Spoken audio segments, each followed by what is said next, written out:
Welcome to another episode of Quarantiki. This is Quarantiki number 101. And we're going to call this Probitas because, well, we're going to be using Probitas rum throughout the episode. And what is Probitas rum? Well, Probitas rum looks like this. Comes in a bottle like this. In countries other than the United States, it is referred to as veritas or truth, as opposed to probitas, which they say means honesty. Oh, birthday boy stopping by to say hi, Jeff. Hey, Jeff. Happy birthday. Happy birthday, Jeff. Probitas is a blended rum. It is blended from a coffee still style rum and a pot still rum. So this is kind of like a Jamaican and Barbados combination is essentially what goes in here. It is lightly aged. And so we're going to be doing a lot of recipes that require a blended rum that is lightly aged, or at least as one of the components of it. This is a really solid rum. We love this stuff. We often make daiquiris with it when we're making daiquiris because sometimes you don't want a daiquiri made with a heavy, funky rum, or you don't want a daiquiri made with, say, a really heavy aged rum, and you're just looking for something a little different. Excuse me. There are things on fire here. All right, let's try this. Look, flames. There we go. All right. Where's Brooke when you need her to give me grief about things being on fire? David says, good evening. Pisco sour and cashews. Pisco sour and cashews. I'm not a fan of that drink in particular, but I think pisco sour on the side with some cashews in a bowl is probably better. It's hard to get the cashews to float in the pisco sour, although you got to get like a really thick egg foam head on that. You could do that. Maybe that would work. I don't know. Colleen says hello. Hi, Colleen. I honestly, I don't know what happened to my comments here. I can't see anybody's comments, which is kind of sad, but oh well. We will make do. I have my wife over there that is manning the comments board, and she will respond. She does, in fact, have a cat in her hands, which makes things a little bit more difficult for her. So this is our baby. The babies are settling in. Last week they were brand new. This is Dunder. Here is the Dunder kitty. Yes, he is named after Dunder Pits from Jamaica. Yes, which is part of what gives Jamaican rum its funk. He's like, can I get at the smoke? No, don't do that. But we always start with a toast, right? And we have some new rum to toast with. So we didn't even purchase this rum. Oh, we're gonna have to show off the other kitty. So remember we had a cat that we weren't sure whether or not it was a cat or a potato because it was sleeping so much. Well, she woke up. She woke up. This is the Doorly kitty. I know she doesn't look very awake, but she actually is. She's been roaming around. She's batted Dunder across the nose a couple of times. Yeah. Actually fought for some food. So yay, Miss Doorly. Yeah. So we're pretty happy with them. I was saying we didn't actually buy this rum. You're right. It was a handoff. It was a handoff of booze that was made. So I relied upon my booze mule, who I will not name here, to bring out some rum for me, and she brought out some whiskey for a friend of mine, and I traded that bottle of whiskey. Well, I didn't trade that bottle of whiskey. You delivered. I delivered that bottle of whiskey, and in exchange, there was a little gifty for me, us, which is the Barcelo 40-year anniversary rum, which is not 40-year-old rum. No, this is the 40th anniversary of Barcelo, which is why, yeah. Anyway, it's about, I think it's about 20-year rum, though. Uh-huh. It's like blend of 10 and 12-year rums, and then those go through a secondary maturation process. Every 10 years, Barcelo does an anniversary rum. So it's the fourth time that they've done this. It is fourth time. Yeah. Did I say something different? 40th? You said first 40th. I couldn't tell what you said, yeah, so I clarified it. I can't tell either. I've been trying to, I don't know what I've been doing today. I played some board games. Playing some board games? Board games, eating some Chinese, trying desperately to figure out what we were going to do for cocktails this evening. And then I decided, well, we're going to use some Probitas, and because we all need a little truth in our lives, yeah, a little honesty in our lives. So here's to truth and honesty. In other words, don't believe everything you see on the internet unless you're watching it here, and then everything I say is gospel truth. Okay. She doesn't believe me. That's yummy. This nose on this is like. I can't tell what that nose is. There's something. When I first tasted it yesterday, I was just like, wow. That nose profile is just awesome. I don't know what it is. I can't place it, but it is just really. Yeah, it's nice. It's nice. Of course, it smells a little like patchouli at the moment, which is problematic. Maybe it smells a little like ginger beef or something as well. No, I'm trying to. I wish I could tell you what this smells like. The nuts are in a bowl, not in the drink. David says the nuts are in a bowl, not in the drink. That's probably a good thing. Oh, that's so tasty. Elizabeth says hi. Hi, Elizabeth. Yay. And Kathy says kitten. Kathy says kitchen? Kitten. Kittens. Okay. Wow. I am not with it this evening. And we've got a Greg. I did want to win a long game of Dominion, so I guess there was something to my brains this afternoon, but I may have used up all of them in that regard. Come to think of it, I actually won the Ticket to Ride game we played as well. Huh. For the first time, played the Ticket to Ride London game, and it goes by quickly. It's supposed to be a little bit of a lighthearted game. I think it's a little cutthroat because, man, you better be laying some track pretty soon, otherwise you get locked out real quick. Anyway, you're not here for gaming unless it happens to do with Lovecraft style games like Arkham Horror and that sort of thing, but we're not going to do any of those, aside from the fact that, of course, I'm wearing a Lovecraft, not sweatshirt, a Lovecraft sweater. We're here to make some cocktails, and the first one up comes to us from Smuggler's Cove, and in fact comes to us care of Melissa Garcia at Smuggler's Cove. Now, somewhere in here, no, that's Dane. There we go. There we go. So Smuggler's Cove has 3 levels to it. You walk in, there's the main bar. You can go upstairs to sort of a loft area, or you can go downstairs. And the couple of times that I've been there, the downstairs has always been run by Melissa Garcia, who is pictured here in my copy of Smuggler's Cove. And yes, of course, that over there is her autograph because, well, I'm a dork and I take my copy of Smuggler's Cove every time I go and I get people to sign it and that sort of thing. So this comes from Melissa, and this is going to be a little funky. No, it's not funky. I'm not even sure really how to describe it. It's going to be on the lighter side because we're not just going heavy rum. We're breaking it up with a little cherry herring and some seltzer. So that's going to be kind of an interesting thing. So first of all, we're going to start with a couple of Collins glasses. And Melissa says, let's start by putting an ounce of seltzer into each one of these glasses. All right, I suppose we could do that. Let's find an ounce. 1 ounce. Now, we are not going to mix the drink in these guys, but we are going to add the ounce of seltzer first. Now, technically, I think she says chilled cocktail glass, or chilled highball, but we're not doing that. All right, we're just going to skip that part because you don't want to watch me walk to the back room and get a chilled glass and that sort of thing. Eventually, we're going to redesign the bar. It may not be here. It may be someplace else.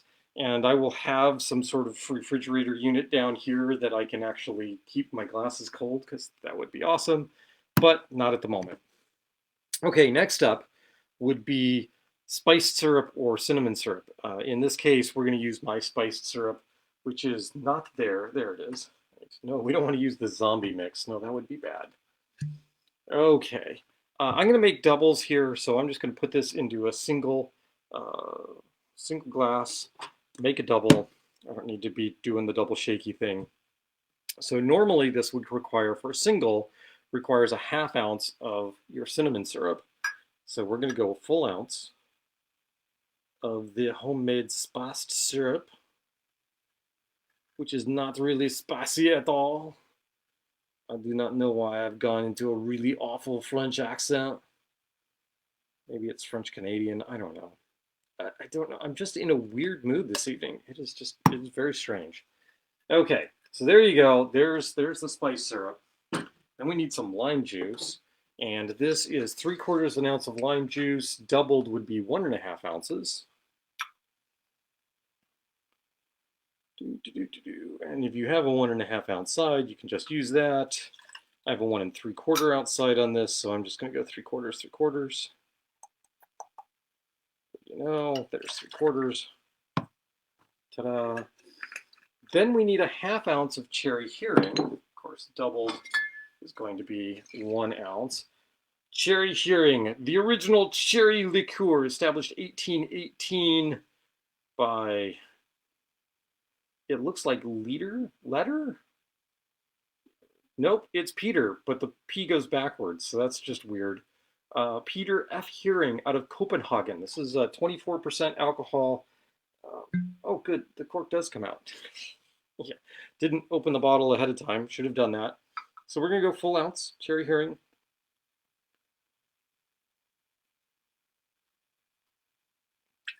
Could you use other cherry liqueurs? Yes, just don't use Luxardo. Has a very different flavor than this. Could you use like a cherry brandy? I assume you could, but you know, we'll find out. We'll take a drink of this and we'll find out. And then 2 ounces, so in this case 4 ounces of a lightly aged blended rum, in which case that would be the Probitas. So we need 2 ounces for each cocktail, so that's going to be 4 ounces. There's 2. And there's 4. All right. Those are basically all our ingredients aside from the spicy component. And the spicy component in this case is going to be some Angostura bitters. And she says 1 dash of Angostura, so 2 dashes for a double. So there's 1. There's 2 dashes Angostura bitters. Throw some ice in here, lid this up, shake it. Hopefully not mess up my shoulder any further.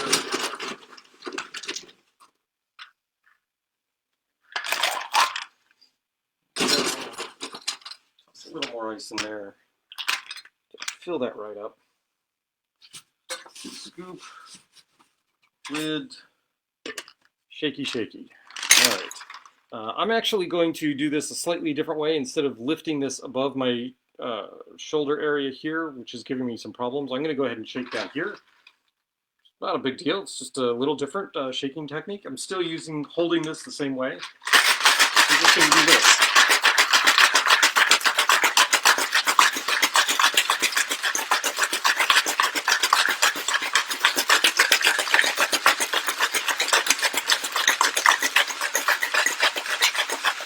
All right, nice and chilly. We got frost forming on the outside. Take a sip here. I would not expect anything less from Melissa, but that's quite tasty to me. So we are going to strain this. Reach over, grab a strainer, and then, hey, let's put these on the same mat so I don't end up spilling right between the 2 mats, because that would be me. I would do that.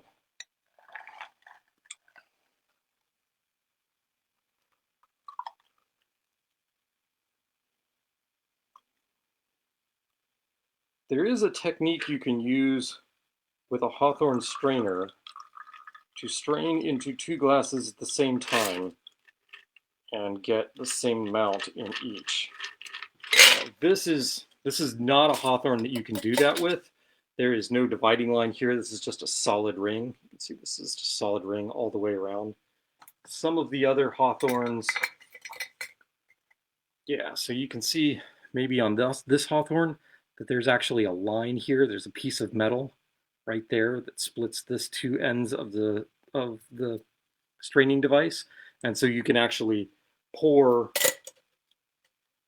You have these guys like this. You can pour it this way and make sure that the metal bar is right at that line between the 2 glasses, and you can actually pour out at the same time 2 glasses if you've made a double. I've not quite mastered that technique, so didn't want to try it here. There we go, just a little bit there. That's going to go here. And then what we want to do is fill this up with some ice and or crushed ice. So as long as we have, I'm going to take a couple of icy cubes. Fine, I'm going to use my hands. 1, 2, 2 there. Then we're going to add a little crushed ice. Fill that up. Amanda says that's the level she shakes it at, the lower level. Is there a difference between shaking higher and lower? So Amanda's asking whether or not there's really a difference between shaking higher or lower. I find that I prefer shaking higher for a couple of reasons. One is that I think I get a longer throw between the two ends when I'm up here.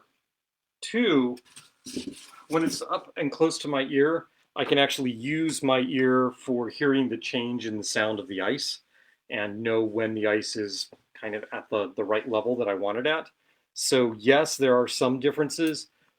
Really though, those differences are minuscule and largely a matter of personal preference. So yes, but no. Right? All right, so we're going to garnish this. What I have here is a tiki pick, and this is from Dizzy Diva. Dizzy Diva, right? Sorry about that, Dizzy. So this goes right in there like that. And we're going to do the same thing on the other side. Stick those right in there. And then we're going to go with some straws. How about an orange straw and a red straw, right? Nope, they're both red. Okay, so 2 red straws. These are bamboo glass from Surfside Sips. So they're going to go in here and here. And there we have it. So this is the Callaloo cooler. Now you probably want to do a little of this just to get the seltzer a little mixed up in there. But there you go. And these will sit here, and you can see that we're getting a little frost on the glass, on the outside of the glass right there. So we're going to go ahead and take a sip of these.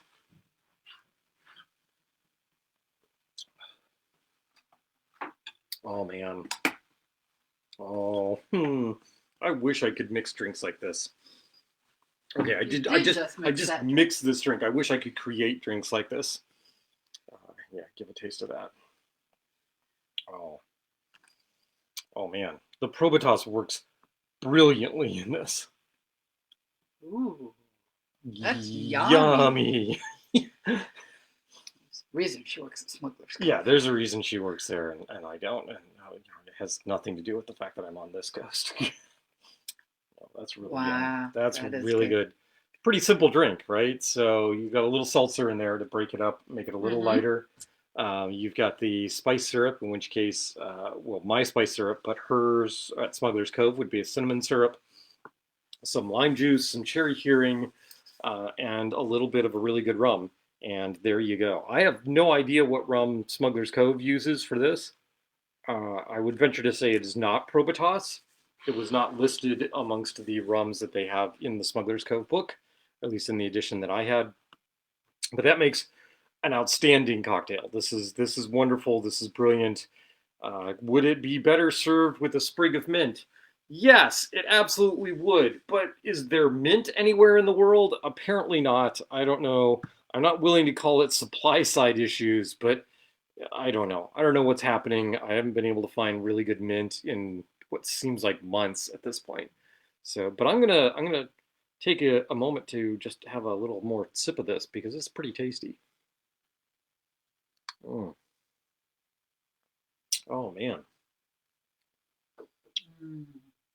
The I can see where you could use almost any other blended lightly aged rum with this. You could use the Plantation 3-Star or the Hidden Harbor or something along those lines. But wow, there is something about the Probitas in that is just really, really num-nums. Yeah, I know, technical term for the bar industry, num-nums, right? That's just really, really good, really awesome. Cherry hearing doesn't get used a lot. It's used in the Singapore Sling and a couple of other cocktails. I've used it here a couple of times, But no, wow, that is really tasty. If you wanted to lengthen it a little further, sure, you could put a little more seltzer in that and sit on the back patio during the hot heat of summer or something and really, really enjoy that. But this is a fantastic drink for right now and simple. I like that. That's very nice. Very nice. Congratulations, Melissa. This deserves to be on the menu at Smuggler's Cove. Okay. Mm. Nom noms. Wow. Oh, that's so good. Wow. Could I play around with it? Could I mix maybe a different kind of bitters in there or something? Like if you really wanted to amp up the bitter, the cherry portion of this, you could probably use something like the bitters, 1821 premium bitters, tart cherry and saffron bitters, which I'll bet would ramp that cherryness up just a little bit more for those of you that like really tart cherries. These are also the Michigan cherries that we got that we've told you about for the last couple of weeks. These things are great. Star put a link into them to them in the comments like a couple of weeks ago and last week. She'll probably do it again. I can't say enough about these cherries. They are fantastic. I like Luxardos. I like these better. I think they are just phenomenal. Little different drinks that you might use them with. Sorry, I'm just gonna lick the cherry juice off the board here.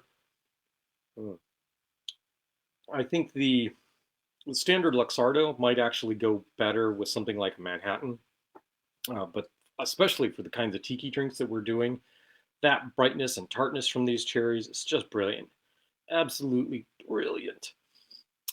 But that's only one drink. We have two more drinks that we have to get through this evening. Is there anything else that we're cheering for? How could I possibly forget? So, I mean, today's Jeff's birthday, Mr. Kahan, yay, which is great and awesome. And yesterday was Jens's birthday, I believe, Jens and Kim, and it was also Amanda's birthday from Amanda and Jennifer, and we were over at Amanda and Jennifer's. They threw a great big party for Amanda because she couldn't have one last year, and last year was one of those birthdays that ends in a zero, and so there was plans to do a big deal, and COVID, right? So you couldn't do that. So we did a big deal this year anyway, and there was much Mexican food, and there was margaritas, and there were lemon lime margaritas, and there was prickly pear margaritas, and there was mango margaritas. I think that's right. Mango, was it mango margaritas? Yes. And then there was a drink. Dragon fruit. Dragon fruit? No, it was prickly pear. It was the prickly pear. You're right. Right. But then we also did multiple rounds of shots of a drink. I can't say lovingly referred to as the F Putin, which is it's mango puree and something else on the bottom. Ukrainian. Oh no. No, it's on the top. On the bottom, and then on the top is blue curacao and the top is blue curacao and Ukrainian vodka. Right. So you've got a yellow layer. Peach schnapps. Peach schnapps is the bottom, right? Peach schnapps and mango puree on the bottom, and on the top is the Ukrainian vodka mixed with blue curacao. So you've got the nice, completely separate blue and yellow flag colors. And we did multiple rounds of those shots, but we all survived. Life was great. We had a good time. We got to see a bunch of people that we hadn't seen in a while. Yay! And it was all fun. Comments. Oh, we have comments. David says, time to start growing your own mint. We tried, time to start growing your own mint. We had mint plants last year. So they're gone now. They're bye-bye. We'll do new ones in the spring. They got really woody, and then they got really dead. And so we're gonna have to figure out something to do with these mint plants over winter because they're just not wintering. Mint is not wintering well out back. Well, it didn't. Yeah. And we didn't really do anything for them over the winter, so it's all our fault. But Amanda says nom noms is definitely a technical term. Nom noms is a technical term. Okay. Captions even spelled it correctly. So automatic captions spelled nom noms correctly. That's pretty impressive. I'm not sure how else you might spell it, but okay, all right. David said, looking at the print behind Pooch's shoulder, they had a Sam visit yesterday. Right. So print over that shoulder. Ow! Don't do that. Is you've seen that print? It's been up there for weeks. You've seen it on T-shirts. You've seen it on the back of Chris's sweatshirt. So this was put together by Samantha, and she did a line drawing of it. And then a couple of people said that would look really cool as like art on things and stuff, and we said yes, it would. And she cleaned up the sketch and put some color on it, and now it is actually available for you to purchase. And so that's me with sitting at my bar with my little flamingo and a Cthulhu thing and a bottle of what has to be rum and many other things sitting around and a daiquiri in front of me with mint in it, which is strange. I don't usually put mint in my daiquiris, but a better time when we could still get mint. Yes, apparently. But she visited David and Chris yesterday. Yay! She was at David and Chris's. Awesome. Elizabeth says, Jerry and I have already ordered jars of those cherries. So, right. So here's the thing. So I was just talking up those same cherries, right? So we get this comment from Elizabeth and Jerry, who were here as our studio audience last week and got to have some of those cherries. And now they've run out and bought the cherries because they're that good. And we would really like that business to stay in business. I don't know how long they've been in business. I don't know what their production capacity is. We really want them to stay in business because these cherries are awesome. As long as you don't open the jar, they should be shelf stable. So we may have to order like a case. I don't know. To just keep them around.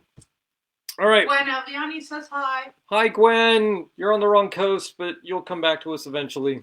So what are we going to do for our next cocktail? Well, the next cocktail, we are going to use these guys. You've seen these guys before, I think, on a couple of occasions, right? So this is essentially a martini glass, but it sits on tentacles. Now, we saw these glasses.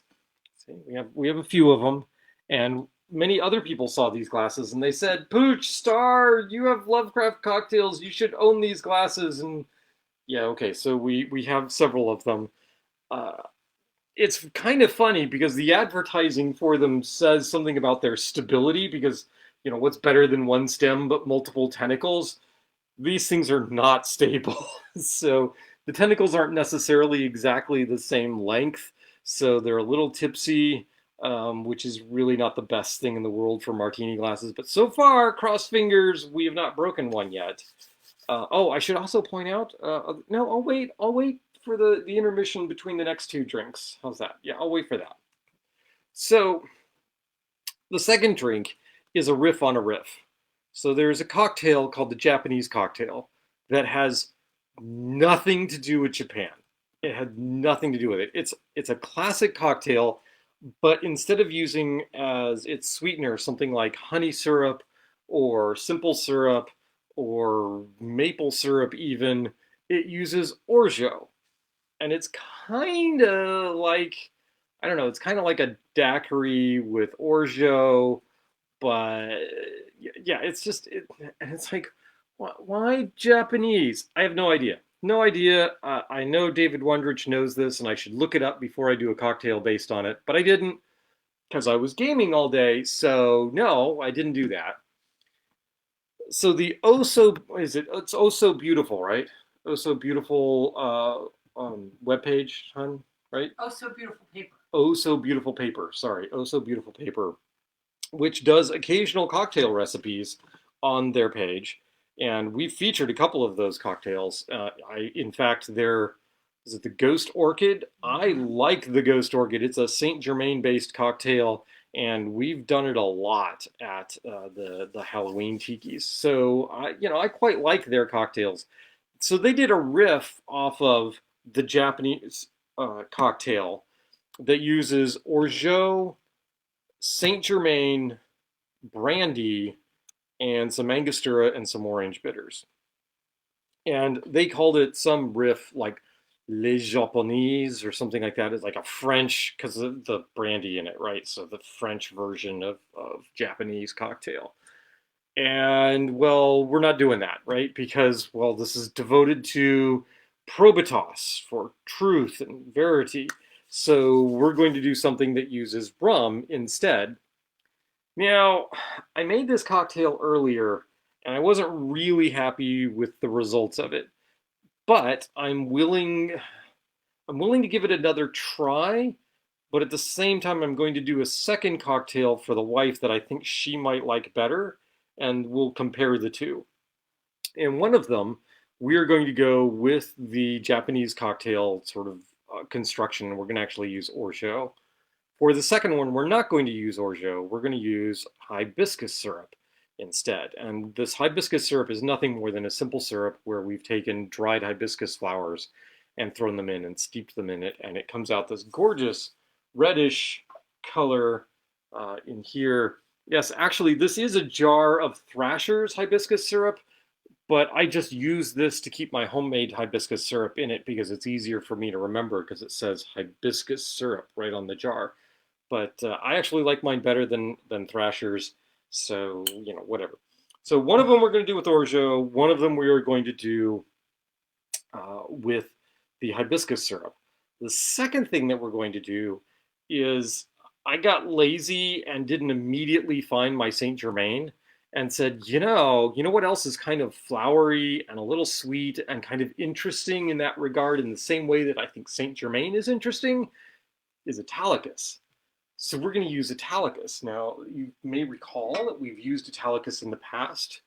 So, Rosilio di Bergamonte liqueur. So this is an Italian liqueur, and it is actually made from a process that uses both bergamot, the primary ingredient in Earl Grey tea, next to tea itself, and rose petals. And I had not glommed on to the fact that there were rose petals involved in making this lovely, lovely liqueur. But then I thought, wait, you got Saint Germain, which is elderflower, and you've got the Italicus that has the rose element to it. So they're both bringing that similar flowery component, but the Italicus isn't quite as sweet and has that citrusy punch of the bergamot. Let's give that a try. So what we're going to do here is a sweet component, some Italicus, some Probitas rum, and then some bitters, and that's all that's going to go in this cocktail, aside from the usual ice. How we doing over there? We're doing good. All right. Kathy says, Italicus. So I'm a little torn here. When I first made this cocktail, I followed the instructions for Oh So Beautiful Paper, and they said do a stirred cocktail. And I thought that was okay, but I then threw it back in with some more ice and shook it and thought it was better. So maybe I should just shake both of these. What do you think? Should do that? Yeah, okay, we're going to do that. Left-hand side, orgeat. Let's make sure we do that. So I need a 1/4 ounce of orgeat.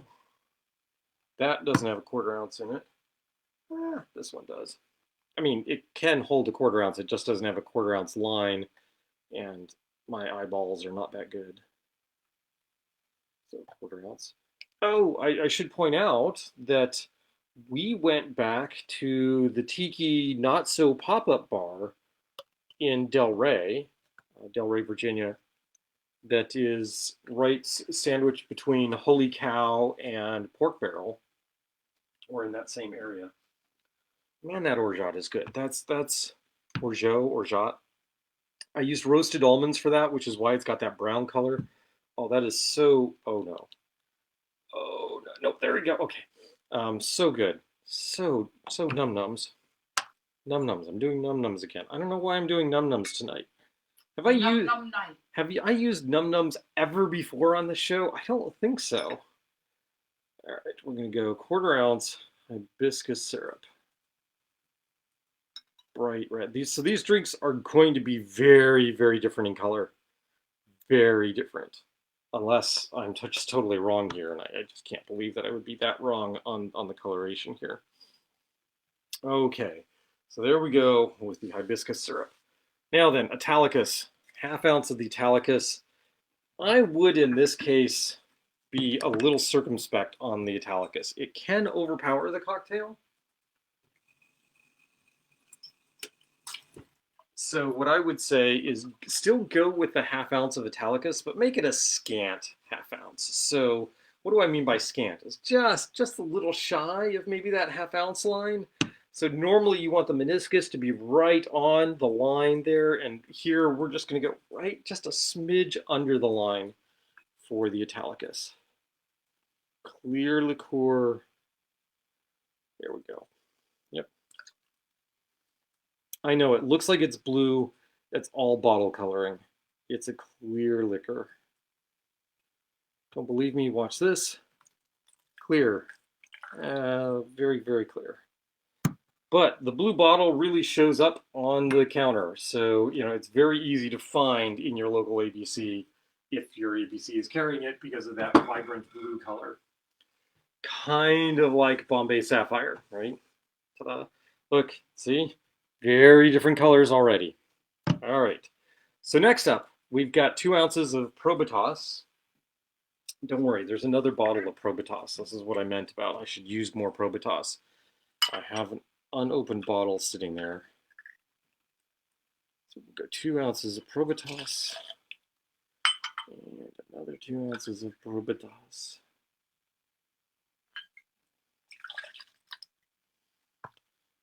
So I was going to try with this drink to do a technique that I saw Greg from How to Drink do. So Greg wanted a drink where he could do dashes of bitters into it and have those bitters create streaks in the drink that would essentially hold their position in the cocktail. And I thought that was like really, really cool. And the effect that he got was kind of what he was going for, but it was, I mean, it was still nifty. So what he did is essentially he made up a solution of water and xanthan gum and uses that as a thickener for the cocktails. So it changes the viscosity of the cocktails so that when you do the dashes into it with some force, you're going to send the liquid from the bitters bottle into the semi-viscous drink, and it'll just hold there. I tried that with this cocktail, and I don't know if it's the orgeat or something else, maybe the orgeat and the Italicus that were mixing that caused a problem, but I did not get the results that I wanted from that. But here, this is my bottle of xanthan gum and water. You can tell it's pretty viscous. There's a lot of air bubbles in this. The way to get the xanthan gum into your water solution is to use an immersion blender. Now this will clear up. Right now there's like a whole bunch of really micro air bubbles in here that are causing this to be very, very cloudy. So you want to do this long time ahead of when you're going to make your cocktails. Leave the lid a little cracked on this to allow some air to escape. And you can see the bubbles are moving. Well, I don't know if you can see the bubbles moving or not, but the bubbles are slightly moving up through the liquid here, but just not very fast.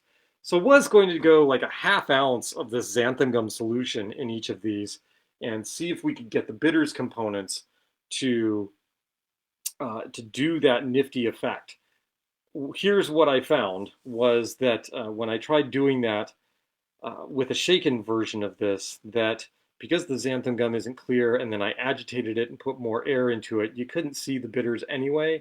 So I just shook it really hard and shook the cocktail really hard with the bitters in it, and it turned out to be a much better flavor component anyway. So we're just going to go ahead and do that.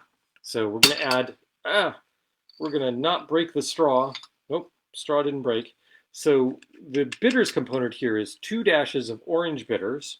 So here we're going to use Regan's orange bitters. So there's 1 and 2, 1 and 2, and 2 dashes of Angostura bitters. Could you use other bitters for this? Absolutely, but always make the drink according to, or not always make the drink, but if you're using bitters, and before you leap into using other bitters, it's always a good idea to try it with the original bitters suggestions before you go to like the wild plum bitters in place of Angostura, something like that. We're going to go 1 2, 1, 2. There we go. That's what goes in this cocktail. So this is the Shinri, yes, which is Japanese for truth or verity. So yeah, that's what we're gonna do. So we're gonna throw a bunch of ice in each one of these. Not crushed ice, cubed ice. Cubed ice. Keep throwing my cubed ice into my crushed ice. There we go. One more of those in there. Yep, that looks about right. And then we're going to lid this up. There's one. There's two. And because we're doing 2 of these, I'm going to have to use both hands to do this. Look at that, you can see how viscous the hibiscus syrup is. All right, here we go.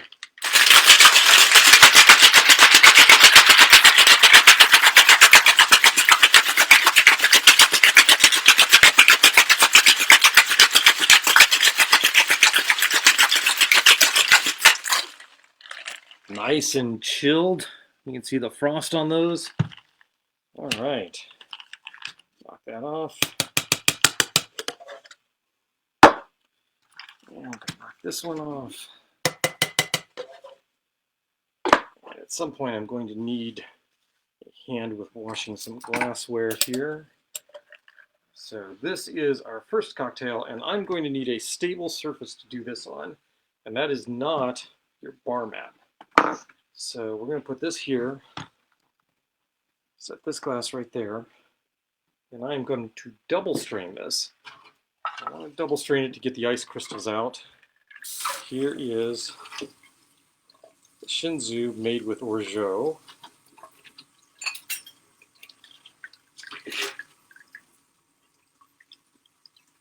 And then I did have one final component that I'm going to add to this. I'm going to do it for both cocktails.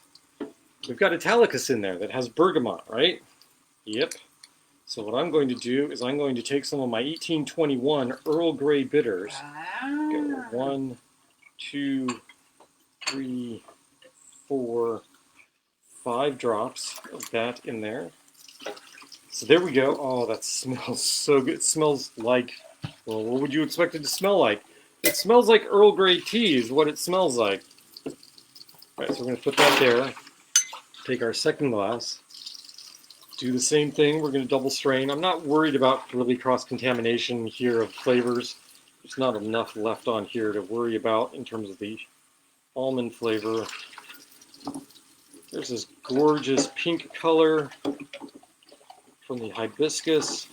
I'm really expecting the hibiscus to play up the floral components. So this can go to my lovely wife while she's washing dishes here. Do the exact same thing. We're going to go 5 drops of the Earl Grey bitters. 1, 2, 3, 4, and 5. And then I'm going to take a taste of these and see which one I like better. And then I'll let the wife taste them, and she'll take the one that I like better, probably, and then I'll drink the other. Because that'll be what'll happen. That's all right. I've got a Callaloo cooler over here that is really tasty.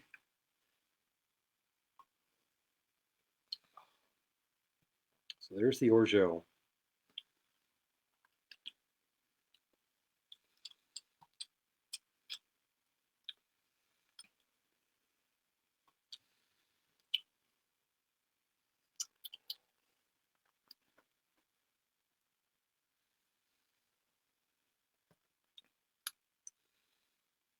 Hibiscus.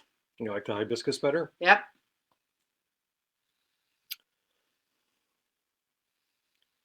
I think the hibiscus blends in better. Yeah. This is maybe a little more complex, but it's maybe not the right note of complexity. Yeah. Yeah. I don't know that the almond and the Italicus is playing well together there. This might actually be better with the Saint Germain. It might. Than the Italicus. But you can taste the Italicus more in this This finishes with the almond from the orgeat coming through at the very end, and it's not jarring, but it's unusual. It doesn't feel like it's placed right in the cocktail. So I don't know what the deal is, other than maybe the orgeat and Italicus. I should stop trying to make those two work. Although I made them work in a Mai Tai. I swapped out the dry curacao for Italicus and really cut back on the amount of Italicus, and that all seemed to work out. So Amanda was thinking that she would try the Italicus with the hibiscus syrup as well. And her vote is for the hibiscus. David says smells like next generation. Smells like next generation. I don't know. Smells like next generation as in Star Trek, as in smells like Teen Spirit, which I don't catch the ref there. I don't either. David will probably explain it to us, and we will feel stupid at that point. Yeah.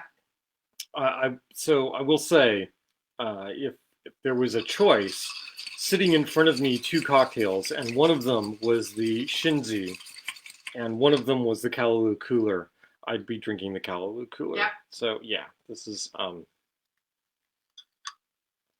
they're very different drinks. This is a sit down and sip this cocktail. This is a cooler. It's a nice breezy light cocktail. And apparently I'm in the mood for a nice breezy light cocktail this evening, as opposed to the version of the Japanese cocktail that has been riffed on now twice. Would it be better with the brandy version? It might. I don't know how brandy would play with the Italicus. Probably pretty well. Don't know. But here if you're using the brandy and the Italicus, then you're mixing like French and Italian. I'm not sure how well that would work. Maybe it's the Tuscan cocktail at that point, because that's the shared border that they have. Who knows? Don't mix. I guess, I shouldn't say don't mix, but you can mix, Italian and French vermouths in cocktails and that sort of thing. Although it's generally, I don't know, I think it's frowned upon to do that. Here, we're just gonna stick my finger in here with a little bit of the cherry from wow. The cherry juice is very viscous. I'm sitting here sweeping my finger through this cocktail and it's not going anywhere. Would this be different with a slightly different mouthfeel? Maybe. Pouring a little of the xanthan gum in there, I think maybe smooths out the flavor a little bit. The xanthan gum has no taste to it. It just changes the thickness or the mouthfeel of the cocktail. I often put a little xanthan gum in my orgeat in order to keep it emulsified for a longer period of time, so you don't get quite the same break of fatty and then milk underneath. Right. Anyway, this is not bad. I mean, it's fine. I'm not sure that I would order one if this was on the menu, or more to the point, I think I would want to play with this a little more to get this just right.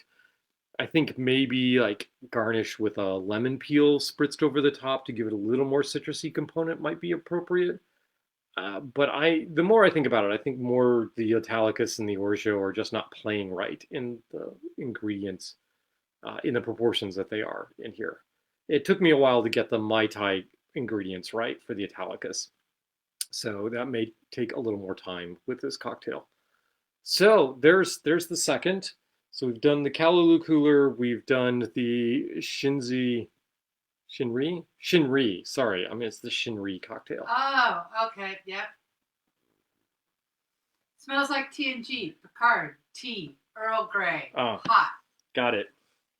All the Earl Grey elements of it. Right. When I tried this the first time, I did it without the Earl Grey, and it was okay. And then I added a little bit of Earl Grey to it, and it was like the Earl Grey bitters, and it all worked out really, really well. Yeah, apparently I just lost my balance there and almost fell over. Anyway, so the Shinri is truth or verity in Japanese. That's why that cocktail is in here, and we're using the Probitas rum for it. So that's how we get the Probitas connection there. Third drink we're going to do this evening, there was something I was going to tell you between the two cocktails. What the heck was it? There was. I have no idea. Was it birthdays? No, we did Amanda's birthday and Jeff's birthday and Jen's birthday. There was something else. Oh, I know what it was. was congratulations to the University of Kansas for making the Final Four this year. We were playing board games, and I happened to glance down because I was like, wonder what time KU plays. Oh, KU's playing now. Oh, okay. Looking at the score, and we were losing, so that was a little traumatic. Not really traumatic, but we ended up winning by something like 20 points. So down the stretch, KU pulled it out. You're in the Final Four. Way to go! You were the last of the number one seeds. Nobody listening to this podcast probably really cares, but that's okay. I have KU going all the way in my bracket, which is the only way I can salvage my bracket at this point. It is so busted beyond belief, unless KU wins it all, and then we're good and we're golden. But yeah, that's not likely to happen. If anyone knows what the score was on the other game today, whether our number 15 seed became the first number 15 seed to ever make it to the Final Four, please let me know. I think that would be very, very cool. Last drink we are going to do this evening is the Navy Grog. And you might be saying to yourself, well, why are you doing the Navy Grog? What does the Navy Grog have anything to do with truth? Well, there's a couple of ways you could approach this. One is just the fact of the choice of rums. So Navy Grogs have basically 3 different rums in them. So they have a pot still overproof rum, something like Ray and Nephew, something that's relatively unaged or really, really young aged. And so you can use like the Ray and Nephew, which is sort of the national rum of Jamaica, or you can use, nope, no. Number 15. The peacocks went down? Peacocks went down. Oh no. Oh, sad. Pout. I kind of wanted the people, everybody wanted the peacocks to win, I'm sure. Aside from whoever was fans for whomever they faced. I don't remember who they faced. UMC. Oh, North Carolina, right. Okay, so we are one step closer to a North Carolina KU fight, which would be bad. Yeah, anyway, for all sorts of reasons. Anyway, back to the Navy Grog. So the Navy Grog has 3 different rums in it. It has an overproof Jamaican-style rum, and we are going to use Rum Fire for that. The second is... Amanda says, we care that you care. Oh, you care that I care about basketball? Yeah, I really generally don't care about basketball, college basketball, until about February and March, right? And then I start paying attention. But that's about the time that professional football ends. So it all works out. It's all okay. I'm feeling the need for some sports action in my life. Football is over, and ta-da! In steps March Madness? No, March Madness. Wow. I need to drink more so that I can speak more clearly, at least to my own ears. Okay, Navy Grog. Why is the Navy Grog linked to veracity? Because one of the 3 rums in there is a blended, lightly aged rum, and we're going to use Probitas for that component. And then the third component is a column still rum, a clean column still rum, and we could use almost anything. We could use like the Angostura 1919 or the 1824. We could use any of the sort of straight up Bacardis, maybe a little bit of age on it, but like the Bacardi 4-year or something along those lines. 4 or 8 or even the 10-year, because you want some age on it, but you want it to be a column still rum. We're going in a different direction. We're going to use because I haven't used it in a while, we're going to use the Flor from Nicaragua. And we're going to use the Flor 12-year because I like it and because I have multiple bottles of it lying around. So we're going to use up, well, no, we're not going to use up. I used up some recently. So I opened the new bottle and we have plenty of it. So we're going to use up some of the Flor also, for a while there were some problems with their production facilities and workers getting unhealthy and that sort of thing. They really cleaned up their act and have become kind of a marvel of green production and that sort of thing for distilling, and are very, very cool. So, I wholeheartedly support the Flor productions out of Nicaragua. Anyway, we're going to do the Navy Grog, and you still are like, well, you told us one possible connection, which is there's a blended lightly aged rum in it, and you choose to use Probitas. What's the other connection? There has to be a stronger connection to this. There is, but it's a backhanded connection. So there used to be a Trader Vic's in Washington, D.C. And I think the Trader Vic's went out of business in the 90s in DC. In the 1970s, there was a president whose familiarity with the concept of truth was, shall we say, strained at best. And at best, yes. Um, the man who was tan, ready, and rested. Yes, this is Tricky Dick, Richard Nixon. Apparently, he would have his driver slip him out the back of the White House. They'd call up the Trader Vic's and they'd shoo everybody out of the Trader Vic's. And he would sit there and drink Navy Grogs all night long. They'd pour him back into the Beast and drive him back to the White House, and he'd sleep it off. And the next day, he'd be back up for doing whatever Tricky Dick was doing. But the Navy Grog is famous for being Tricky Dick's favorite tiki cocktail. And one of his favorite drinking establishments was, in fact, the Trader Vic's in Washington, D.C. So, because of that incredibly tenuous connection to truth, we're going to do the Navy Grog a la Lovecraft cocktails. So, I'm going to make a few little variations on it. Not in honor of Tricky Dick, but because I wanted to do a Navy Grog with Probitas as one of the components. Yes, my dear wife, who has raised a hand, which means somebody has commented and I need to respond. I have additional information. Star has additional information about Tricky Dick. Flor de Caña. Florida Caña, yes. A sustainability produced premium rum brand. So says Flor de Caña. Has been honored with the prestigious Sustainability Award during the 2020 Drinks Business Green Award ceremony. Yeah, they went whole hog on making. Flor de Caña went whole hog on making their distillery and their distillery process very green and sustainable. And it's very cool. We should have more places doing this. And if you want to see more places doing this, support them by doing things like buying their products, which means I will forever have a bottle of Flor de Caña in my bar somewhere. In fact, I have the 12-year and the 18-year expression from Flor de Caña. I will tell you quite honestly, I think I like the 12-year expression better. I would rather sip the 12-year than the 18-year, and it's at a price point where I don't feel like I am just being totally extravagant if I use the Flor de Caña 12 in a cocktail.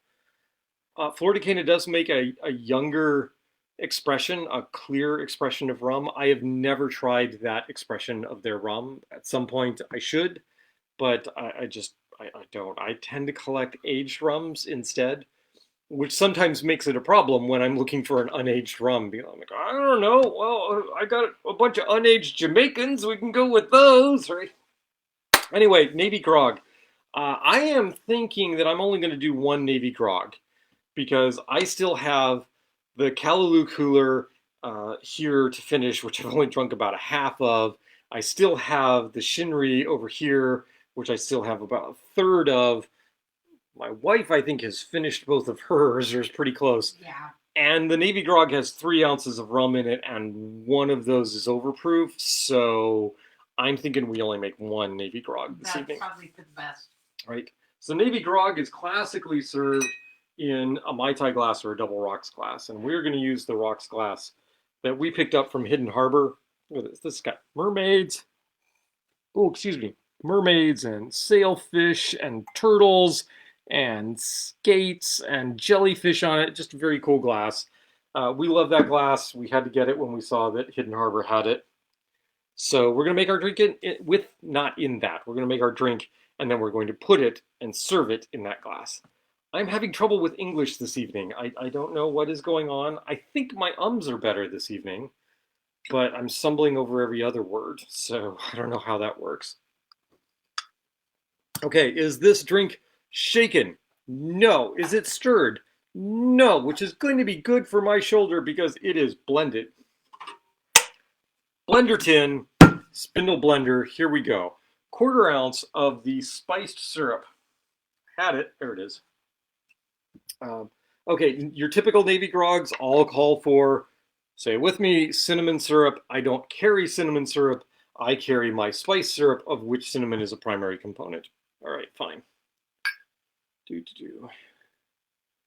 I'm so tempted to make this a double. We're not going to. We're only going to make one.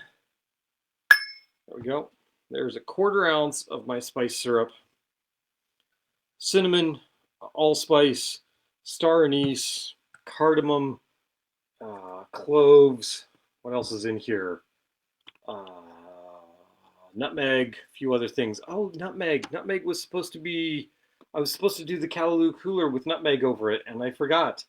Why is it I can never remember to put nutmeg on cocktails? I don't get it. I'm supposed to, but I just don't do it. All right, 3/4 ounce of lime juice. 3/4 ounce lime juice. Now, I don't actually know the origins of the Navy Grog off the top of my head. I'm certain I could look them up. Total Tiki would have them. Beach Bum Berry would have them. I could look them up in the Smuggler's Cove book that will certainly talk about the history of the Navy Grog, but I just don't happen to have it memorized. So I'm not going to talk to you about the history of the Navy Grog itself and where it comes from, because frankly, I don't know. But I'm guessing, since it is considered a classic cocktail in the Tiki canon, that when it says grapefruit juice, it's talking about white grapefruit juice. Thank you, David and Chris.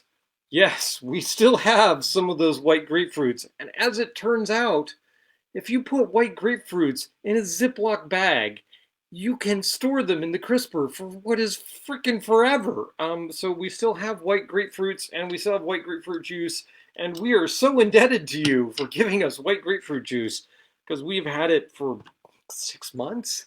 It seems like it's amazing. The grapefruit are fine. I mean, I've had a half a white grapefruit recently for breakfast. It was fine, perfectly okay. So yeah, I'm just impressed. It has to be high quality white grapefruits. Yeah, you don't want some bruised thing from, I don't know, whatever. I can't say where it would be coming from, because then that would be prejudicial and bad and, not politically correct. Falling off a truck. Falling off a truck somewhere in Argentina or something along those lines. Right. Okay, so 3/4 ounce white grapefruit juice. There we go. 1/4 ounce allspice dram. Now, the Smuggler's Cove recipe for the Navy Grog specifies St. Elizabeth's allspice dram. So this is the St. Elizabeth's allspice dram, the tradition of the West Indies. We're not using that. Sorry, nope. This is the Lovecraft Cocktails version, which means we're using spice syrup instead of cinnamon syrup. And it means when we're using allspice dram, because we don't have any more of Chris's allspice dram, that we are going to use Cotton and Reed's allspice dram, because Cotton and Reed is awesome, and we are so sad that COVID came along and stopped us from going to Cotton and Reed. We used to be, I wouldn't say we were regulars at Cotton and Reed, but we showed up at Cotton and Reed. We liked going to Cotton and Reed, and then COVID happened and we completely stopped going, and I'm saddened. But we have decided we are comfortable with taking Ubers, which means we're comfortable with taking Ubers into the district. And so all of you folk out there from the district that are wondering where your star and pooch are, we're coming. We're coming for you. We probably have gift certificates for you because we bought them during COVID. But anyway, we're coming. We're coming back. 1/4 ounce allspice dram. I'm looking at you, Tiki on 18th as well. We just got a write-up in, I think, the Washingtonian from about Tiki on 18th and their renovation. You guys actually have seating at the bar, which is pretty awesome. And I've been looking at your drink menus, and you guys seem to have upped your game. I mean, we were there within a couple of weeks of your opening, and I think we've been there a couple of times since. And I'm really looking forward to seeing what you've done with the place and how that drink menu has really upped its game. So, good on you for taking the time during COVID to really do that. And we're looking forward to a good Tiki experience at Tiki on 18th. So there's the allspice dram. Now come the rums. So 1 ounce pot still overproof rum. You could use Rum Bar. You could use Ray and Nephew. Almost everyone is probably going to reach for Ray and Nephew here. But I'm not going to. I'm going to reach for Rum Fire, which is the Ray and Nephew or the rum bar equivalent, but it is produced by Hamden Estate instead of Worthy Park. And I love Hamden. Hamden is just amazing. I mean, don't get me wrong, Worthy Park is damn good Jamaican rum, but there's just something about Hamden that is, it's a slightly different flavor, it's a slightly different nose. The funkiness is just, it's different. I love Hamden. We're going to go a full ounce of this, and this is 63% alcohol by volume. So full ounce. Full ounce. Also not available in the state of Virginia. You have to go into DC to get yourself the rum fire. I think you also have to go into the district to get rum bar as well. Ray and Nephew you can get in Virginia. Thank you, ABC stores. Okay, next up, 1 ounce of We're Blended lightly aged rum, which of course is going to be the Probitas. Here is the truth component, which makes Tricky Dick a little allergic. Am I completely dating myself by referencing Richard Nixon as Tricky Very Dick? likely. And nobody knows what that means.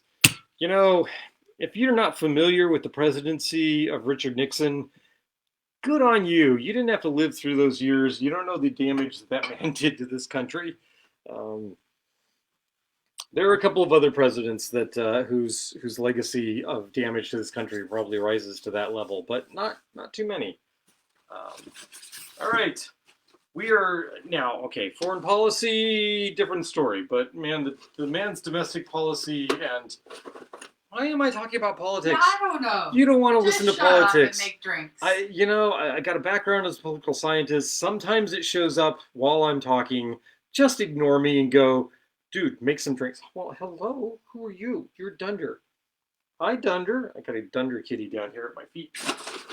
Okay, this actually calls for a fair amount of ice. I think they say like 12 ounces of ice for the grog. So that's like 2 full scoops here. And then we're going to flash blend this guy. Flash blend, 5 seconds, no more, no less. 1001, 1002, 1003, 1004, 1005. There we go. 5 seconds. Smuggler's Cove actually, when they do flash blends, they recommend throwing in some agitator cubes, so some larger ice cubes in their mix.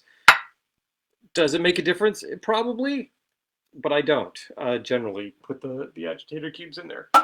Mostly because I like a consistent product, and if you have the crushed ice and cubed ice in there, then it gets weird. I don't know. Just aesthetically, I dislike it. Open pour, right there. Look at that. Look at that. Pretty much right up to the wash line. That's pretty freaking awesome. Right there.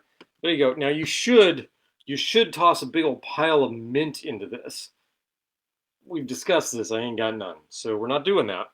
What we are doing is taking a straw like this. This is a Surfside Sip straw that could have been washed a little better. That's my fault. It's on the outside. Anyway, so we could do that. With crushed ice, I like to use the bigger barrel straws because it's much less likely to get ice crystals stuck in there. You could throw like a lime husk in here, or do almost anything that you wanted for a garnish. You could reach over to your table here and pull out and just jump in a great big old like green tentacle. Do that. And here is a Navy grog a la Lovecraft Cocktails. We're going to take a sip of this.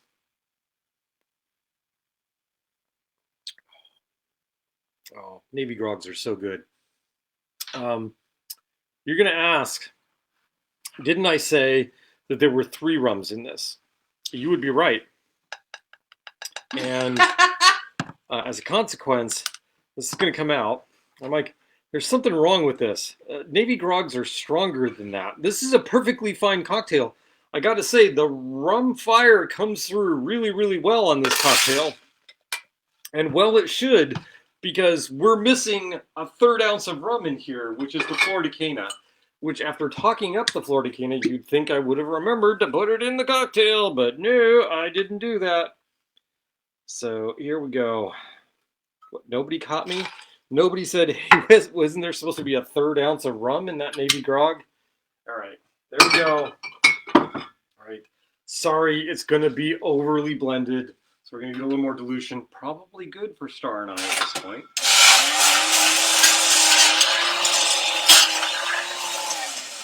Yeah, I'm not going to give it a full 5 seconds. It doesn't need it. There we go.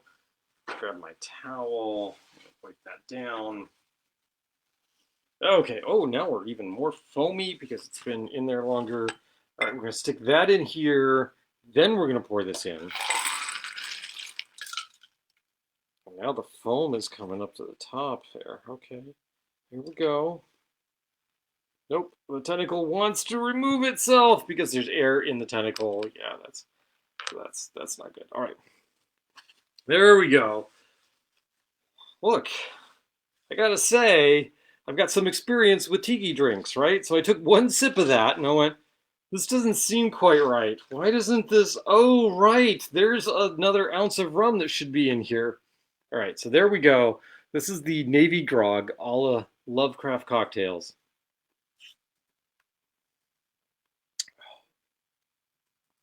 There you go. That's got the bite to it.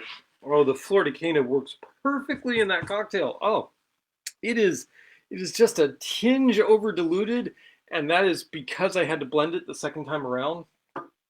But I think Star's going to like this. The Hamden comes through. There's no stopping the Hamden in this cocktail. Whew! That's a strong cocktail. That's a strong cocktail. That's a strong cocktail. The Hamden. Yes. Like, where's the Hamden? Where's the rum fire. Here's the rum fire. Sniff that. Yep. Yeah, you can tell. It's like, whoa, okay, the rum fire is coming through on that. Yeah. Hamden is known for its really high ester rums. In fact, Hamden used to not produce its own rums for drinking. They sent all of their rums to Sheer in Amsterdam, I think it is, for blending. Somebody, yeah. And one of the primary things that their rum was used for was, believe it or not, perfume. So their high ester rums were so perfumey, so aromatic, so ester ridden that they were often used in a lot of different perfume recipes.